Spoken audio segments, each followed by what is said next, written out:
Australia's closest neighbour is battling a surge in COVID-19 cases that's now at crisis level. Australian medical teams are working around the clock in Papua New Guinea to help roll out the vaccine and increase testing as community transmission grows and more healthcare workers become increasingly infected.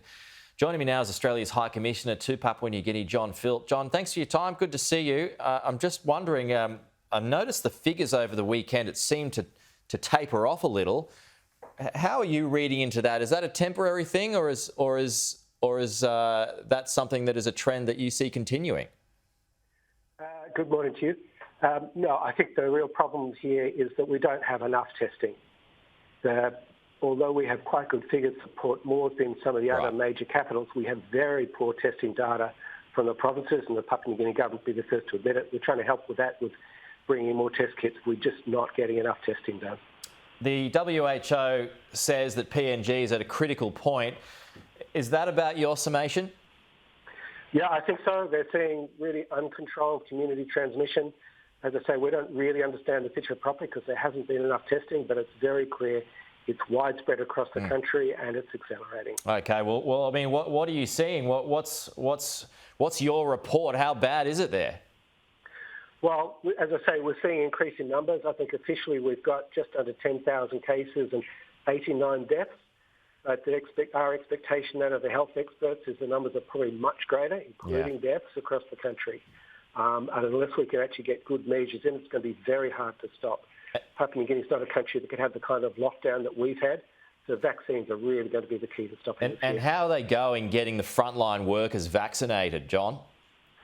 As you know, we started on that. Papua New Guinea asked us last month if we could help, and from 30th of March, we set up 8,000 vaccines to start vaccinating the frontline health workers in Port Moresby.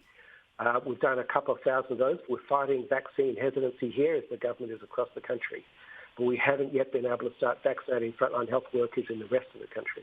So where does the hesitancy come from? What's the biggest I guess, mental or psychological problem?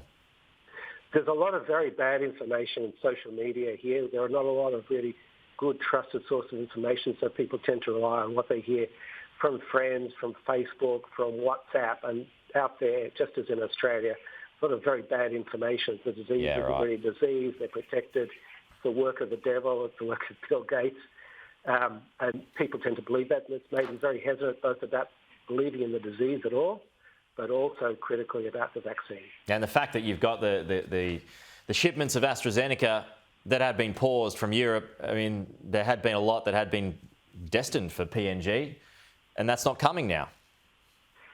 Yeah, the government had offered to date 1 million of the vaccine doses that we paid for from being produced in the European Union to give those to Papua New Guinea in their hour of need. That's been subject to the supply difficulties we know from Europe.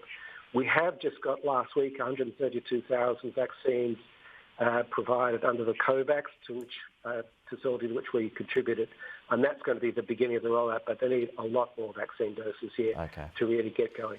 Jon, thanks for your time. Talk to you soon. Thank you very much for your time.